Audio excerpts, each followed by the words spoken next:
El niño se convierte en periodista. Amables telespectadores, tenemos en nuestras manos... A los 11 años, publica su primer periódico estudiantil. Cuyo director es Javier Corral Jurado. ¿Cómo fue que te nació la idea de hacer este periódico infantil? Pues quise informar a muchachos de mi edad, que conozcan o que se informen de lo que pasa en Ciudad Juárez y... Su trabajo periodístico lo lleva a recibir el Premio Internacional de Periodismo Children Express, que le es entregado en la Casa Blanca por Walter Mondale, vicepresidente de Estados Unidos. Hidalgo y Morelos. Sí, ¿cómo se llama tu papá? También queremos entrevistar al señor gobernador del estado, don Manuel, al licenciado Óscar Ornelas. Si gusta usted enviar algún mensaje a la juventud, a la niñez de Juárez. Durante sus estudios de secundaria, es contratado por las televisoras y radiodifusoras locales como responsable en la dirección de programas infantiles. Pues tienen indudablemente un ejemplo en este gran reportero que ya constituye una institución aquí en esta frontera. Muchas gracias, muchas gracias. Del deficiente medio de transporte con que cuenta nuestra ciudad. Ya les había yo comentado anteriormente que para tomar un camión se tiene que usted esperar más de media hora. Y a los 16 años se convierte en el secretario de la Asociación de Periodistas Chihuahuenses. Mientras cursaba sus estudios de secundaria, se une a la campaña de Francisco Barrio como su secretario particular. Más tarde, forma parte importante en la resistencia civil debido al fraude electoral de 1986. Javier Corral, valentía en los hechos. Gracias por continuar con nosotros en Entremos en Detalles. Está con nosotros el candidato a senador por el Partido de Acción Nacional, el señor Javier Corral. Nos quedamos en ¿es necesaria la democratización de los medios? ¿En qué consistiría?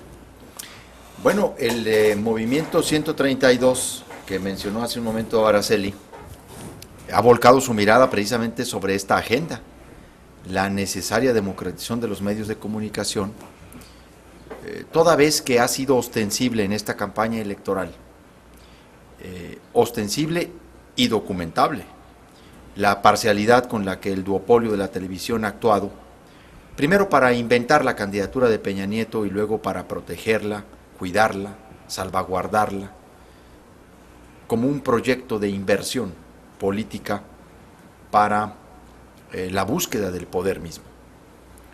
En México esto sucede porque tenemos uno de los fenómenos de concentración mediática más grandes del mundo.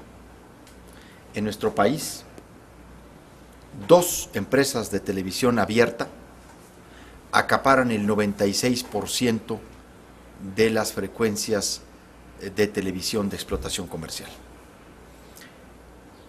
11 grupos radiofónicos acaparan el 82% de las estaciones de radio. Este es uno de los fenómenos de mayor concentración de medios de comunicación en unas cuantas manos. Esto es, el día que quieren, 13 individuos se reúnen a comer en el Club de los Industriales de la Ciudad de México y deciden sobreponer a la realidad real una realidad virtual en el país.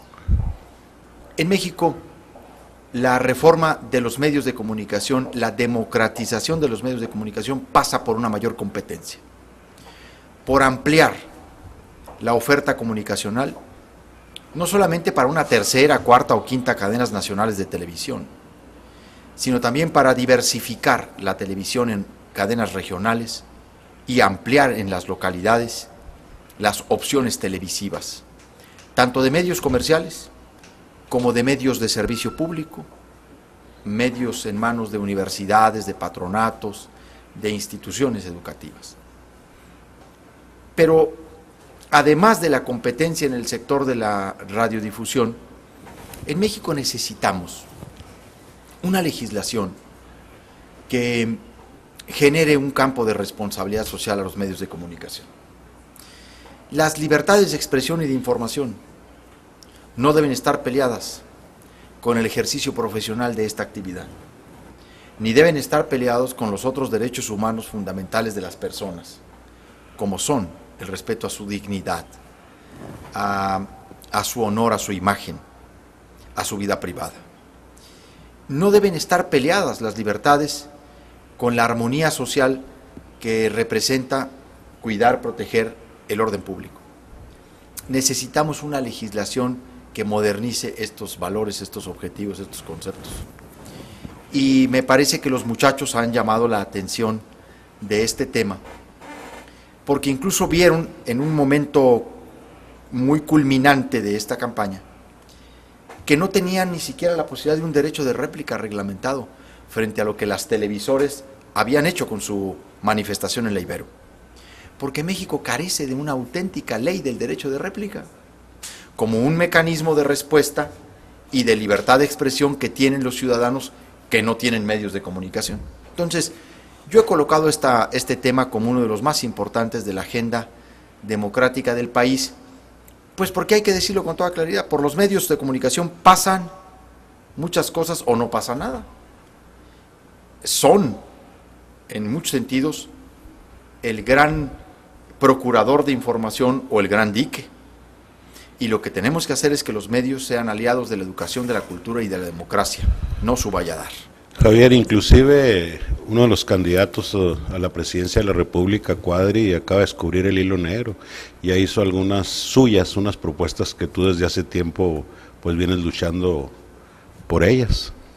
De hecho, en varios debates, Cuadri ha hablado de varios temas, desde lo que yo propongo como revisión de la lucha contra las drogas, como generar el Internet como derecho humano de tercera generación, ha hablado de competencia en el sector de las telecomunicaciones.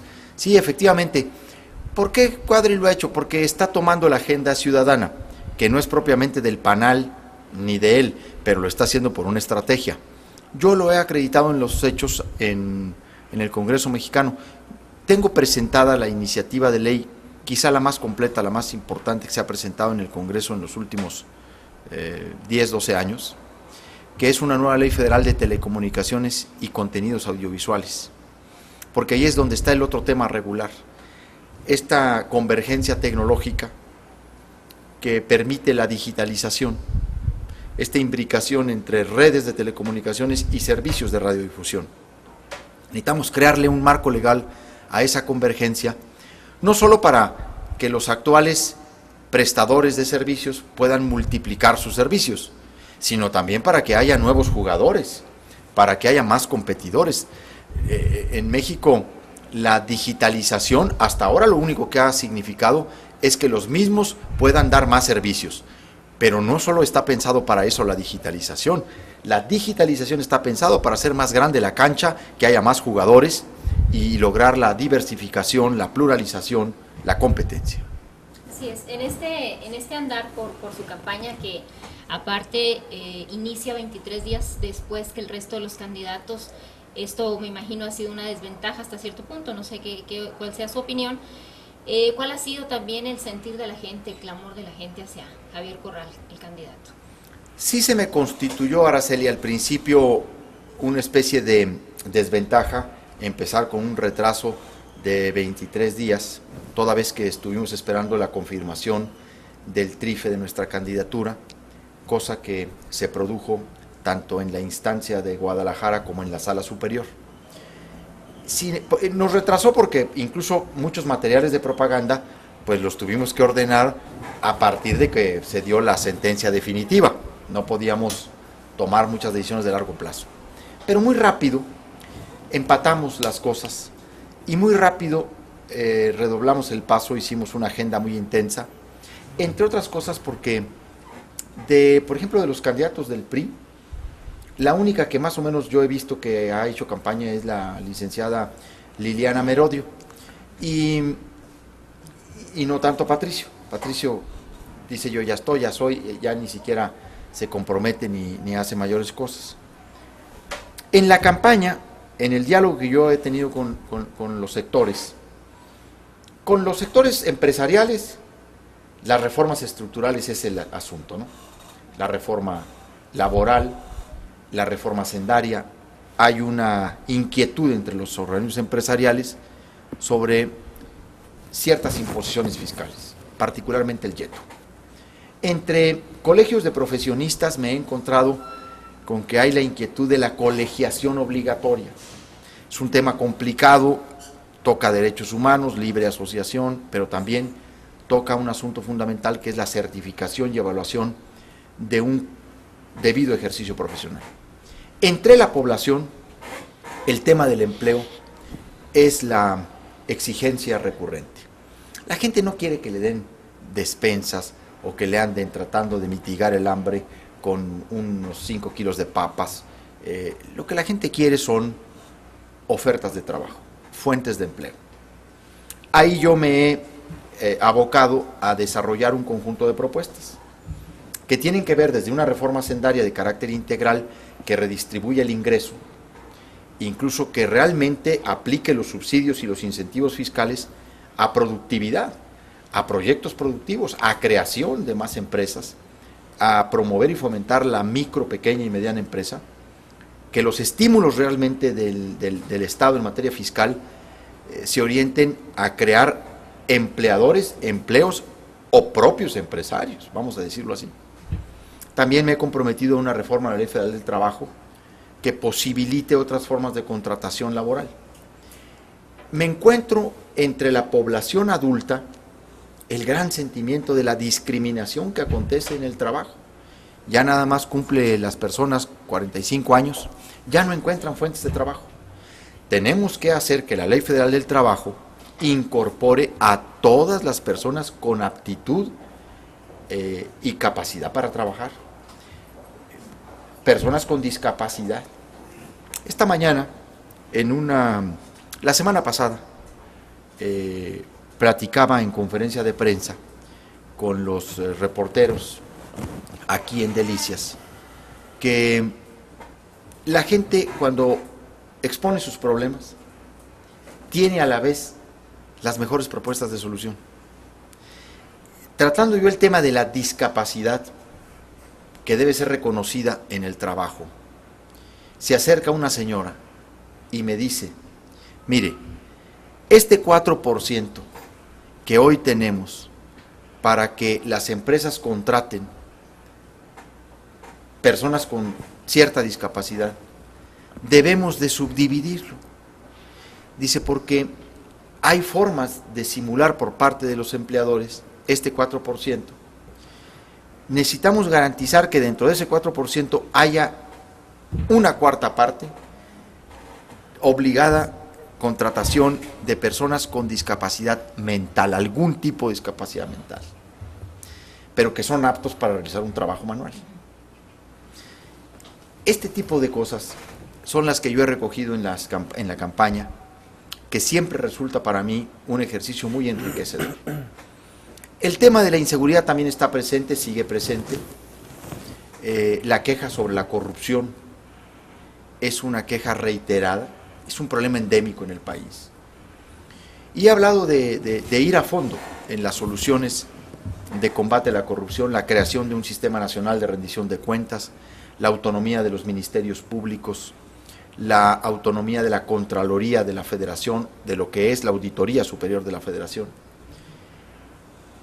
Y hay una preocupación también en materia de educación. El tema de becas, mucha gente se acerca y pide becas. Y yo creo que tenemos que decirlo con toda claridad. Muchas de estas solicitudes, de estas inquietudes, se podrán cumplir solo y cuando en México se realice una auténtica reforma fiscal, que redistribuya, digo, el ingreso, pero también que amplíe la base de contribuyentes, que acabe con muchos regímenes especiales o privilegiados en materia fiscal, para que la recaudación aumente. México está en un porcentaje muy bajo del promedio en el mundo de recaudación fiscal. Nosotros tenemos una recaudación del 18% en relación con el Producto Interno Bruto. Si queremos realmente hacer más escuelas, otorgar más becas, darle a las personas estímulos fiscales, incentivos, apoyos para la creación de empresas, tenemos que aumentar la distribución, el ingreso fiscal. Esto es lo que más o menos yo he estado planteando. Pero ¿cómo incrementar ese ingreso fiscal? Necesitamos, primero, que no se sigan cobrando impuestos sobre el mismo público cautivo, porque en México no solo los impuestos, las contribuciones, los derechos, siempre van sobre los mismos. Aquí mismo en Chihuahua vemos cómo se engaña a la gente diciéndole, te vamos a quitar la tenencia, pero luego te vamos a poner un derecho por verificación vehicular, basado en el uso del pavimento. Dice uno, ¿pero qué es esto? Ese tipo de cosas son las que no... Es un impuesto. En realidad es un impuesto sobre... Dicen que es una contribución, ¿verdad? A ver, dicen que es una contribución. A ver, la verdad es que nadie puede ser obligado a pagar una doble tributación en términos de un servicio público como es el pavimento, que ya ha sido pagado una parte en términos de derrama. Necesitamos ampliar que en México todo agente productivo pague impuestos. Necesitamos hacer más amplia el pago de impuestos. Y digo que hay que quitar muchos regímenes especiales en donde los grandes intereses económicos de este país terminan incluso siendo privilegiados de condonaciones, de devoluciones, de reembolsos, de excepciones en el pago de impuestos. Los contribuyentes medianos son los que... O de pagar 100 pesos al año de impuestos. Sí. El problema es ese. En México necesitamos, yo digo que un solo impuesto, generalizado, un impuesto que sea fácil de pagar, de acreditar, y que realmente tenga un mecanismo transparente de en qué se gasta. A ver, el mayor problema también de la hacienda pública es cómo se desperdician recursos, cómo se están desviando recursos, y lo digo en términos también de la distribución de ingresos federales. Nunca como ahora, en los últimos 12 años del PAN, los gobiernos estatales reciben más dinero que en toda la historia de la revolución a la democracia. De la Constitución del 17 al año 2000, el federalismo fiscal avanzó solo 16%, en términos reales. Del 2000 al 2012 avanzó 34%, se dobló. Los gobiernos de los estados reciben 1.300.000 millones de pesos.